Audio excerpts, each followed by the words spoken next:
Hey guys, today I'm going to be reviewing Bloodsong by Anthony Ryan, which is the first book in A Raven's Shadow series. And if you like Game of Thrones, you'll love this.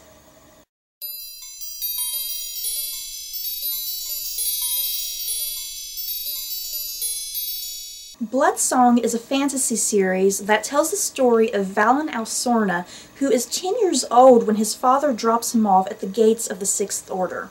The mission of the Sixth Order is to live a life of loyalty to the faith and to fight in the name of the faith. Being a brother of the faith is not an easy life, and Valen quickly finds out that he has to work hard in order to live in this new environment and rely on the support of his fellow brothers. Valen quickly establishes himself as a cunning warrior and discovers that he is destined to a future that he can't even begin to understand. Bloodsong is a coming-of-age fantasy, and it's also a story about destiny and war and fighting for your beliefs. This book was so good. I absolutely loved it. It has such a great setup and beginning and just intricate world building. If you're a fan of the fantasy genre, I think this would be an instant hit for you. I do have to admit though, there were quite a few things in Bloodsong that weren't 100% original, but that didn't take away from the pure awesomeness of the book. Some of these unoriginal ideas, for instance, include this female character who can't touch people because if she touches people, they instantly fall in love with her. And this heavily reminded me of Kaelin from the Wizard's First Rule series. The Brothers of the Sixth Order live a life of celibacy and they fight lots of battles. And this reminded me heavily of the Night's Watch brothers from the A Song of Ice and Fire series. There's also a lot of battles and interconnections between dozens of characters. So many characters, just from one moment to the next, you discover these new characters who have something to do with another character. And this was reminiscent of something on the scale of Lord of the Rings, on the scale of the number of battles and the number of character connections. And yes, I was even able to find something having to do with Harry Potter. The brothers each year go through these series of trials, and this, weirdly enough, reminded me of the trials during Goblet of Fire.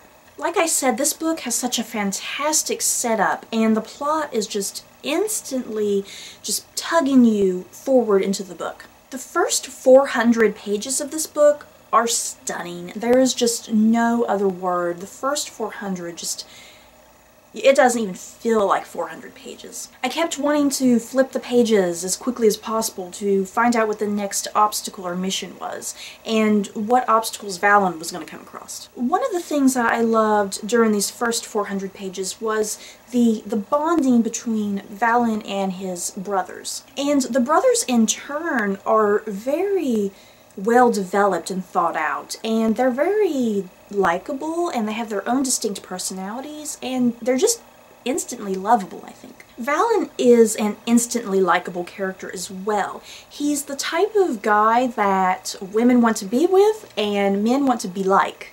He has flaws, and he knows those flaws, but he's also honor-bound, and he wants to stand up for his own beliefs. We're introduced to Valen as a 10-year-old child, so we get to see him, as a child and thinking the way a child does, but then quickly having to grow out of his childish thoughts into a young man, because this environment that he's in is just so harsh, and he has to learn quickly to survive and rely on the support of his other brothers, and he has to quickly learn how to fight and take care of himself.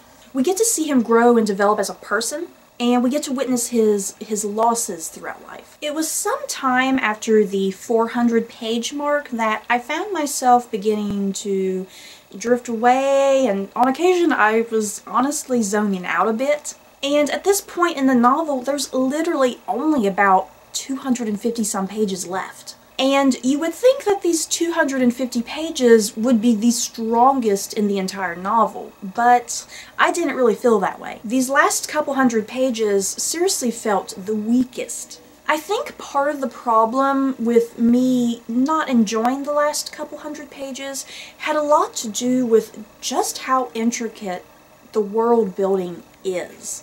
Like I said, there's dozens and dozens of characters and just so many just unique things about this world in general. And sometimes it can feel like information overload. There's so many characters that eventually connect with each other over the course of the novel.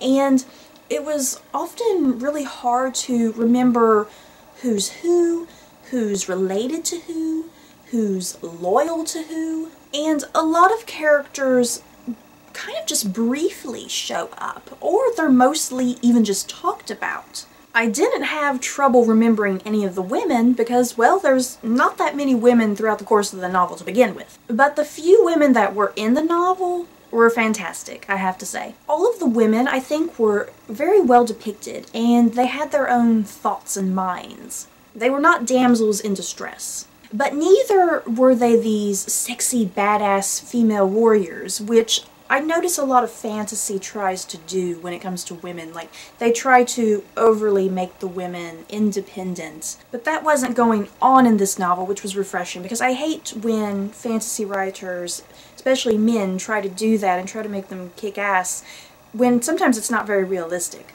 So what I'm trying to say is that the women in this novel felt realistic and they didn't seem like overly exaggerated. Overall, I think this series has an excellent start, and I'm honestly really looking forward to the next books. There's like some crazy stuff that happens in like the last 10 pages, and it was stuff that makes you question this one specific character, and I found myself kind of wanting to flip back to the very beginning. The events that kind of happen right at the end of the book end up making you kind of question some things that happened earlier, basically. If you love the fantasy genre, I think you will really love and appreciate this book.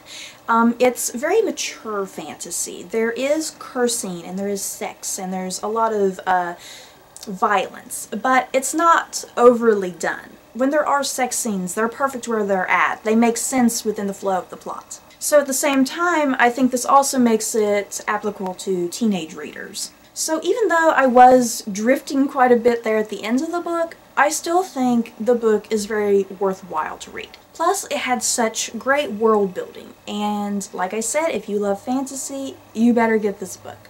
So that's it for my review of Bloodsong, you guys. I hope you enjoyed. Don't forget to like, comment, and subscribe, and I'll see you all next time. Bye!